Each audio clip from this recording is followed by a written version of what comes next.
Hello again to all you Decatur Red Raider fans. Welcome to the Red Raider Preview Show. This is an exclusive show that discusses all the Red Raider-related issues. We will get Coach Ritter's insights from the game against Jasper. He'll also give us a preview of our first home game this Friday night against the Muscle Shoals High School Trojans. Our Red Raiders are looking forward to playing on their home turf at Ogle Stadium. Brent Collins will get Coach Ritter's ruminations for the season. Ruminations? Okay, ruminations. We will also ask a couple of mystery questions to keep the coach on his toes. Apparently, the emoji we made for Coach was not a hit, but it beats what John Godwin has for his new emoji. We'll be live this Friday night at 6:30 p.m. from Ogle Stadium. It should prove to be an exciting matchup. And never, ever forget that today is a great day to be a Red Raider. Now, on to the Red Raider Preview Show with John, Brent, and Coach Ritter.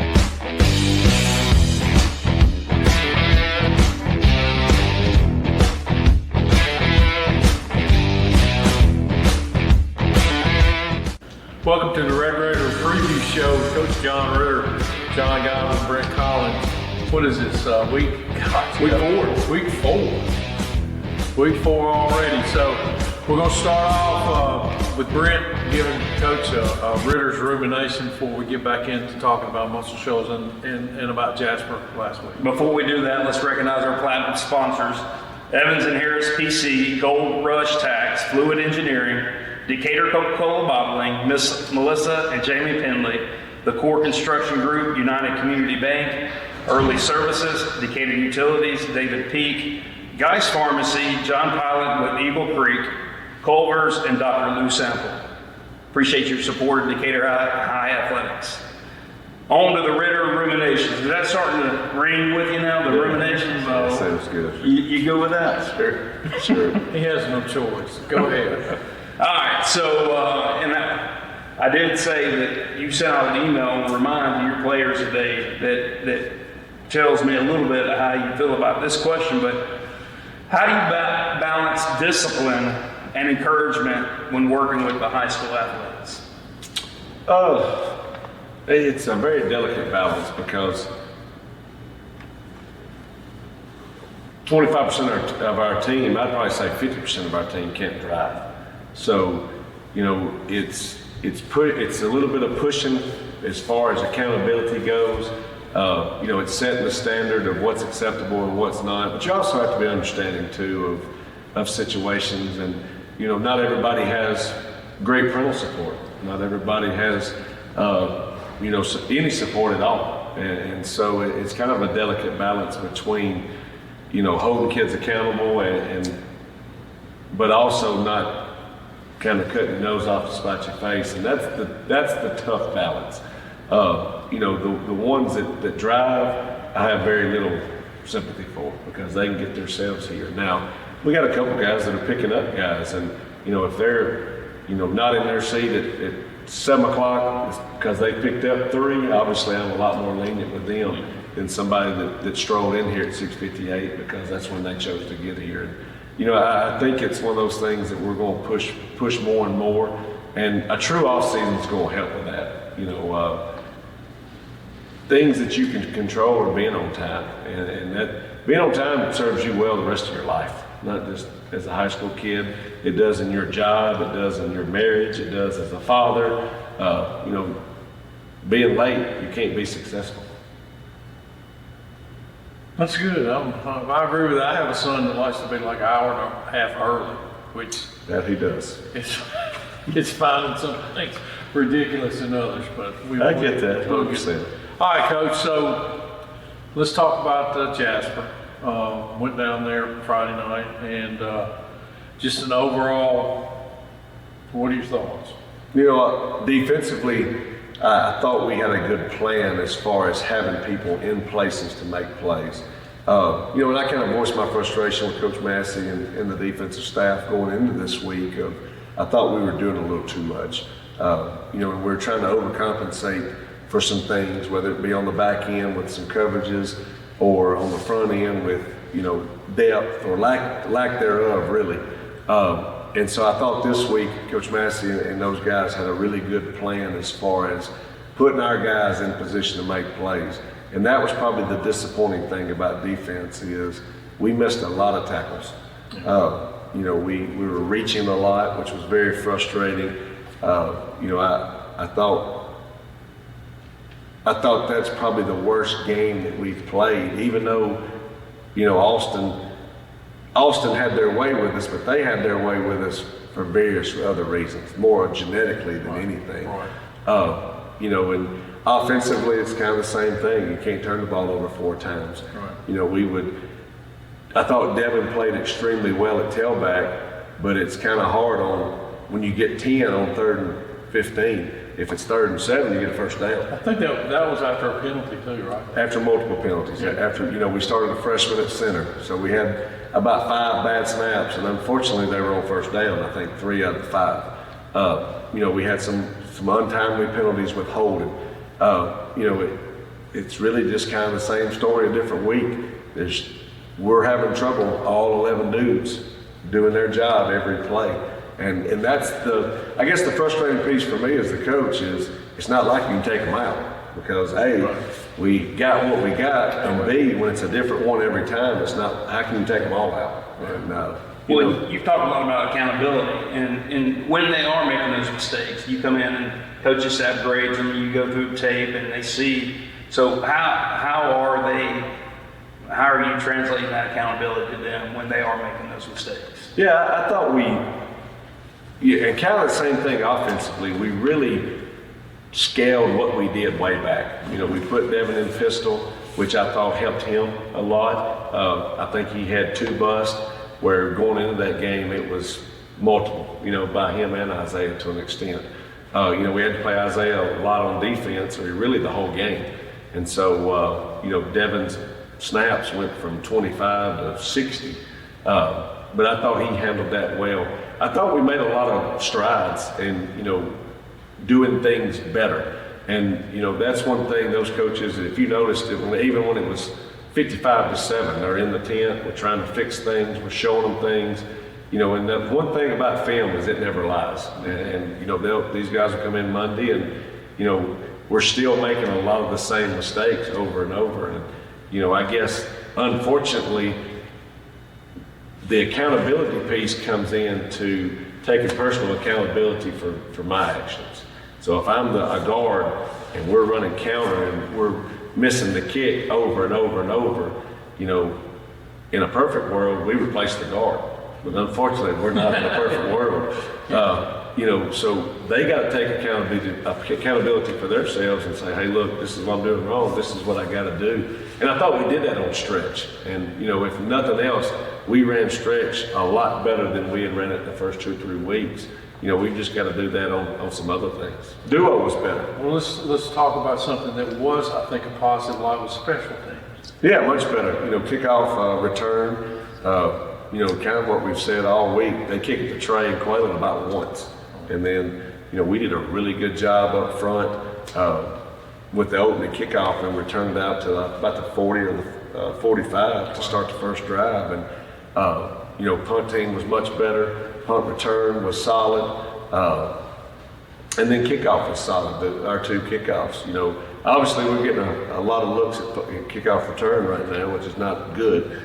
And then punt, which is not good. But I thought we improved, you know, no bad snaps. We had really good punts. I thought Bryson Taylor, who's a first-year player, kicked the ball extremely well and pinned them inside the 10 on two separate punts of about 60 plus. He's a good example. You got somebody that he knows his job, and that's what he's concentrating the whole game. He's down there off from everybody else. He's disciplined. He's constantly in his mind, what am I going to do next play? Am I going to be ready to go in and make that punt? So. Yeah, and he's done a good job of taking coaching. You know, he's had a strong leg, but his technique wasn't great. And you know, over the last 6 weeks of us coaching and Coach Meadows and Coach Russell, who works with our kickers, you know, he's gotten better each day and really has taken that role and made it his own, which is very important. And you know, oftentimes kickers kind of get overlooked, but you know, him and Rosales and then Castro they're a huge piece to field position, whether it be kickoffs or punts or whatever. And so, you know, very proud of him and the growth that he showed. Because I think, you know, Austin, he learned a lot about not only catching the ball clean, but getting it off quickly. And, much better on punt Friday night against Jasper. Well, I will say this, we're standing in front of all-state players, a list of all-state players, and there's a number of punters and kickers on this wall right here. So that tells you how important they are, and we've had some good ones over the years. One thing I wanted to ask you about, there was one point in the ball game that there was a bench that was up against the fence, and there was a whole bunch of guys sitting on that bench with no pads on but jerseys. How is our injury? I mean, not good. Not good. Looked like after a Civil War battle over there. That guy's taped up and bandaged up. Yeah, the worst thing in the world that could have happened to us is injuries. And we lost Caden Watts for probably 2 to 3 weeks with a knee deal. We've lost Turner for the year. We've lost Ethan Smith for the year. Trying to think the other night, our short sniper got hurt in warm-ups. Hudson Collins, we got Max Bergens, who was already playing with one good arm, got banged up with the same shoulder, wasn't able to finish the game. Christian Crabb, took a vicious hit from number 11 on a peel back. I saw Saturday morning. I don't know what the diagnosis was, but I was very complimentary of how he bounced back up. We talk about, do you care?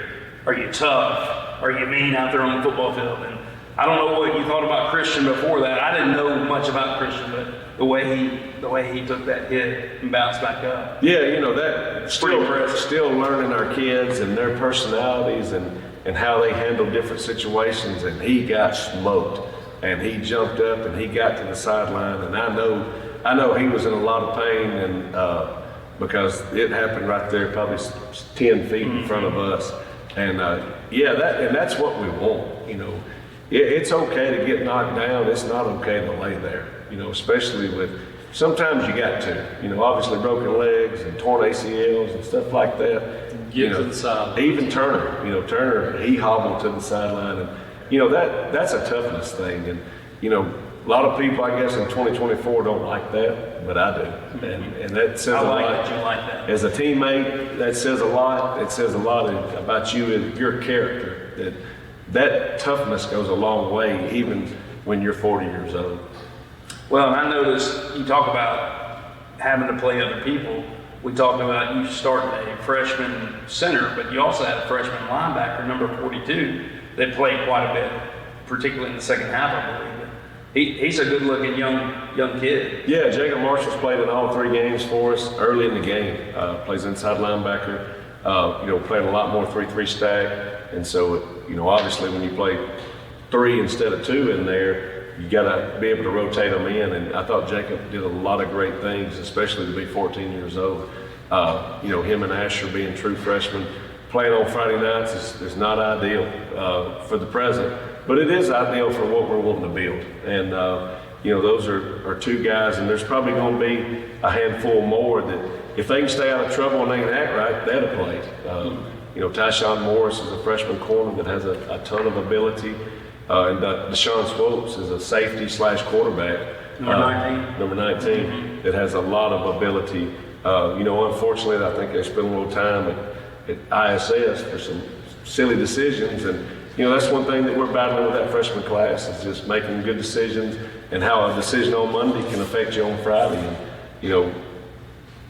we had another corner, Latavian Sykes was stomach virus, so he missed Friday. And, had Morris been available, we probably would have started the freshman at corner, but, had to play fruit basket turnover at 8 o'clock in the morning to kind of figure some things out. Well, you talk about the game plan, and I will say from a defensive standpoint, I felt like y'all had some good calls, good blitzes, and Josh was a good example. He was in number 43, yes, in a lot of situations to make a play. But I'm sure the coachable moment of that is, hey, you can rush through the line, go under control, break down, and make that play. Because if he makes that play, in particular, I think he had a couple opportunities where he broke free, but if he makes that play, break it down, that's a difference in that. Probably them not being able to go down and score on that particular drive. So yeah, there was about probably 20 to 25 instances of missed tackles that prolonged the drive. It led to a touchdown. It, got a first down on 3rd and 17 or 2nd and 14 or whatever it was. And, if we can clean those things up, then, obviously the more you make somebody snap it, the lower those chances are of them scoring, and that's an experience thing, that's an age thing. And I guess that is the good part about the guys missing tackles. There's a bunch of freshmen and a bunch of sophomores and a bunch of juniors missing tackles, and so we got those guys coming back, next year. Game balls before we flip the script this week. Devin Haley, absolutely ran his tail off, blocked his tail off. He was sucking and winning at the end of the game. He was. Glad y'all got him back in to get that touchdown. Me too. And Coach Williamson does a great job with them. And like I said earlier, Isaiah's been our 1-2 combination with those guys, and he had to play every snap on defense because of Turner's injury and because of Sykes being out and having to move a guy from flat defender to free safety, and and then probably Bryson Taylor. I thought he did an excellent job in the kicking game. Yeah. All right, Coach. Let's flip the script and let's talk about Muscle Shoals Trojans. Their 3 wins. Murderers Row. He's first 5 at the Gator. Not fun. Really. So their record is looks to be 2-1. They lost to Gadsden City, first game of the year, 33-28. Beat Florence, which is the in-town rival there, 31-13. That's a big win. And then they played at Columbia this past week and beat them 63-6. Scott Basin, Coach Basin's been their coach for 17 years. His overall record is 154-47. He did coach prior head coaching experience at Parrish and Cordova, and he's 9-5 all time versus Decatur. He actually has a 7-game win streak versus Decatur, and the last Decatur win was in 2016. We won 23-22. So I know y'all have already started breaking down film, and let's talk through some of their offense, their schemes. Then we'll go into defense. We'll talk some special teams, and then ultimately we'll end at keys to the Raider victory. Scott gave me my first job. So my first job, real job, I guess you could say, teaching and coaching, was at Muscle Shoals in 2008. In kind of a similar situation. We went in there, a program that, traditionally Muscle Shoals at that time was not real good. Not real good about that. We had a good record against them back then. Well, yeah, if you take the 7 games they've won lately, it was 2-5. We had won 5, they had won 2 before they went on this streak. So not only, kind of done this as a head coach, but also did it as an assistant coach, going in with Scott. And, our first year there, we were 2-8. And I think the next year we were 9-3, 10-3. And then I think 11-2 maybe. And then, I left and went to Red Bay as a head coach. And then I think got beat in the semifinals that next year. And so, Scott's done a tremendous job there and has won a lot of football games over the course of his tenure there.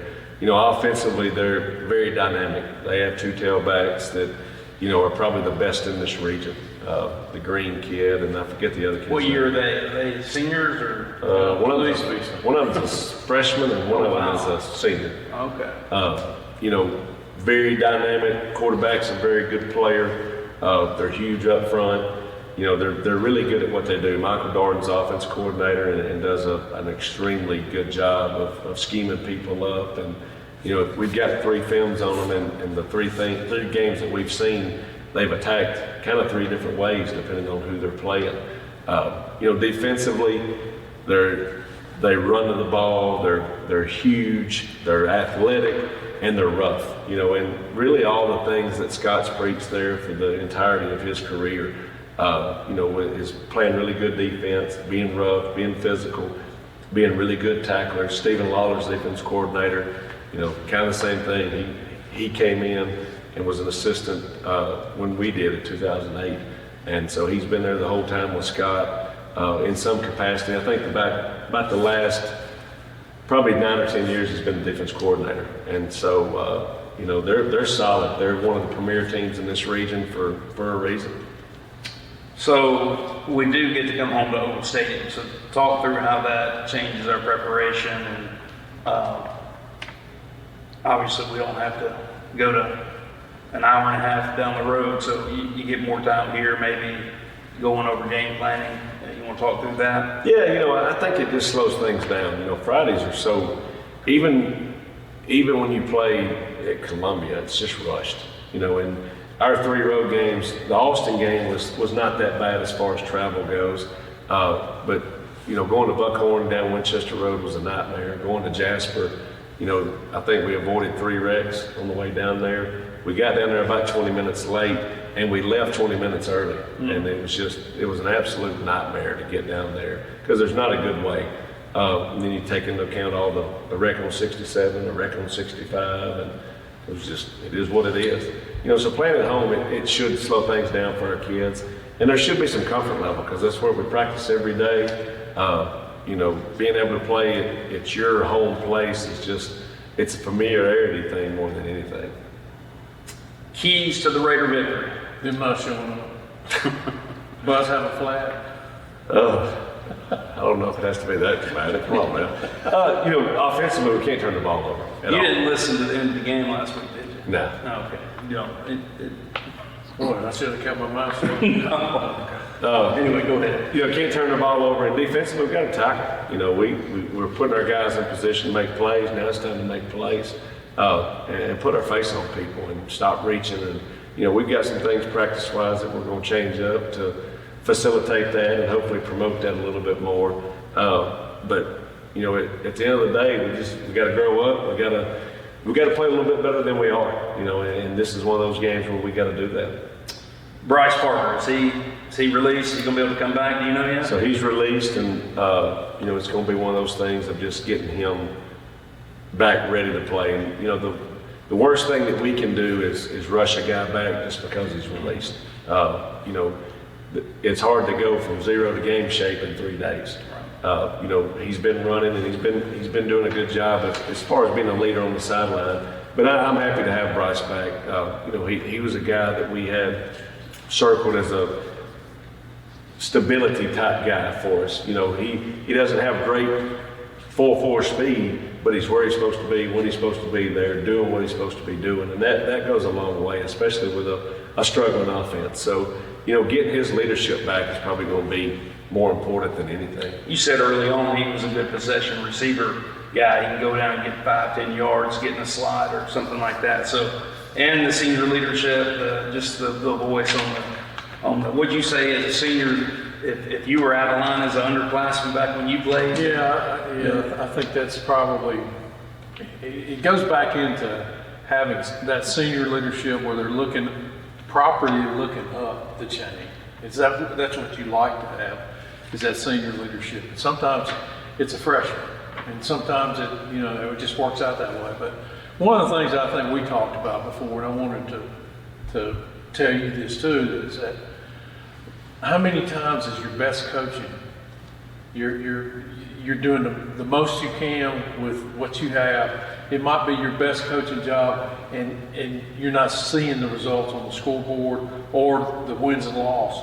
But just being able to look at you guys and what your staff's doing from where our vantage point, we really appreciate what you guys are doing, and know that that you have a lot of things that you're working with now that are not going to show up maybe immediately, but hopefully could pay off down the road. And I think that's where our excitement is with you guys. Well, I appreciate it. And that's a very accurate statement, because a lot of people judge coaching on wins and losses. And I don't say this jokingly, but if this was the greatest job in the world, would I be standing here? No, the guy prior to me would probably still be here.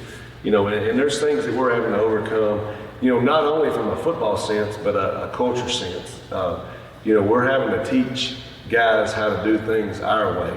And, right, wrong, or indifferent, my way's different from Jerry's. Right. My way's different from Coach Rivers. My way's different from Coach Godwin that took over at Russell, after I left. But, we've been able to turn some programs around. We've been able to do some things, doing things a certain way, and it's not the same way. It's not, hey, this is our game plan, this is what we're going to do. But the one thing that has been a constant, or really the multiple things, is, adhering to a certain standard with whatever we do. If it's in, the way we pack our travel bag has to be done a certain way. It's not okay just to put it in the bag. You got to put it in the bag. You got to cinch your bag down. That way it don't come out. Well, coach, my stuff's in the bag. Yeah, but the little thing's not slid down. So therefore, it's not done right. Oh, I know. And when you've got 10 D1 players, the margin for error is so wide because they're the most talented guys on the field. When you don't have a bunch of D1 guys, they have to do what they're supposed to do, how they're supposed to do it, period, in the story. And when we get to that point, then that's when we're going to start seeing the win column go up. And unfortunately, it's going to take longer than I wanted it to. I was hoping, we'd come in here and, hey, everybody's on the same page. We're going to do exactly right. We're going to win some games. But unfortunately, you gotta go through some trials and some tribulations to get to where you want to be. But it also makes getting there that much sweeter. Right. The one thing I'll say that I've enjoyed watching from the sideline is that it's a family affair with you, Coach Ritter. And your dad's out there, Ronnie, that I've known for a long time, and then your son's out there. He'll come in and I see him talking to his granddaddy, and also see him talking to you. Now, your daughter may have made it out there at some point. I don't remember seeing that, but your wife, and I know it's been a transition, but getting them acclimated to Decatur is a very important thing that we all need to work on doing. So yeah, and it's like that for all of them. If you notice, I encourage, and we haven't played at home, but my wife and kids will come in the field house after the game, and obviously this setup's a little different, so they'll probably come in this team room. But I want all our coaches' wives to come in after the game. I want all our coaches' kids to come in after the game, because at that point, the work's been put in, it's been done, and for them to have an opportunity to come and be involved in the post-game festivities, which is really fun after wins. That's important to me because, I demand a lot out of my assistants, but at the same time, I want those wives and those mothers and those children to understand that, it is a family atmosphere, not only for my kids, but for all the kids and all the wives. All right, we'll end on one mystery question for you, but before we do that, I want to go through our diamond sponsors, which makes this possible. J.W. McCool Home Inspection Service, BCA General Contractors, B&B Roofing, Prodigy Services Incorporated, Decatur Morgan Hospital, Impact Sales and Service, Stovall Marks Insurance, PM Nutrition, and J&M Signs. All right, so mystery question. You got a mystery question? Well, we overdid the mystery question last week, didn't we? With the emojis. Then I got a couple. These could be real easy. Real grass versus artificial. I like turf. And that's Hold on. You got the real turf or fake turf? what we got. Fake turf? I hadn't painted a field since Okay, so this is what Maintenance. Maintenance is the reason why? Well, let's talk about it. Is there, with turf, is there more injuries on turf than not? Do you see that? I don't think so, and I'm sure there's studies to back up both sides. I just go from my personal deal. We had turf at Russell, so that's 6 years. So you like toupees? Huh? Toupees. Toupees. Yeah, fake hair. That's real hair right there. Fake hair. That's real. No, which mine's starting to thin in the back. I probably shaved it, but I like the non-issues that you have. Like it could rain up until 6:55, and at 7:02 when we kick off, it's fine. It's not a big deal. You don't have to worry about as much. So it takes a lot of work, because for a field to look good, it's 12 months out of the year. It's all you got to do is call my For the record, I'm a real grass guy. He painted the D. First time it ever got painted when we went to the playoffs.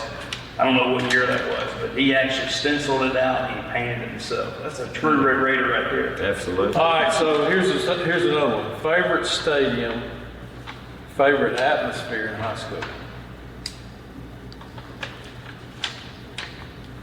Ooh.